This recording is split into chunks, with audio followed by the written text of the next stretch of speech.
के ये बात रखेगी कि कैसे एक समय में एक जगह जहाँ सत्संग रूप ही एक गुरु और अनेकों शिष्य उनके साथ ही जगह जगह जाते रहते थे।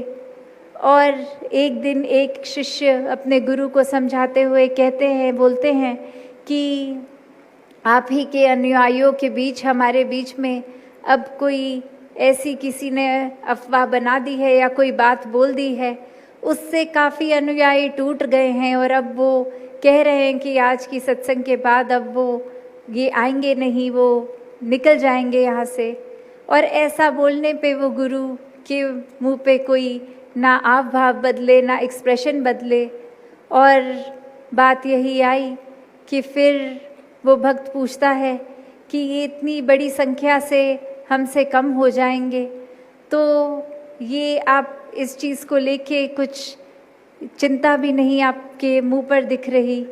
और उत्तर में यही आता है कि जो टूटे हैं वो तो कभी जुड़े ही नहीं थे।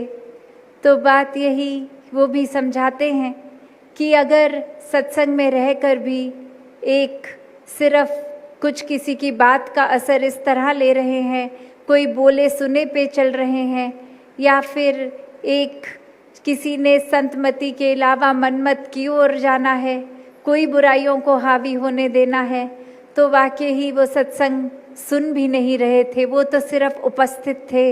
एक उनका शरीर ज़रूर हमारे इर्द गिर्द हर सत्संग में उपस्थित होता था, पर मन से तो नहीं जुड़े थे। तो ऐसे जुड़ने से तो अच्छा ये एक दोगलापन, ये एक ड्युअलिटी है, ये एक हिपोक्रेसी है।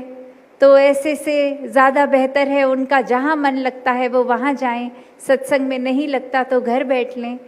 तो बात वही कि हर एक को अपना सही कारण पता होना चाहिए कि क्यों आना है सत्संग में। अगर वो भक्ति या निराकार से उस वजह का कोई लेना देना नहीं है, तो उससे अच्छा शरीर को भी इतनी फिर मेहनत ना करवाएं, घर से सत्संग हॉल तक ना लेकर आएं। तो बात वही कि सिर्फ कोई क्रिया की तरह चीज़ को नहीं करनी, एक वाक्य ही आध्यात्मिक एक पहलू जीवन का, वो सिर्फ किसी को प्लीज़ करने के लिए या किसी के अच्छी किताबों में घुसने के लिए नहीं है, उनकी नज़र में अच्छा बनने के लिए नहीं। ये भक्ति तो स्वयं का विषय है, ये भक्त और भगवान की बात है।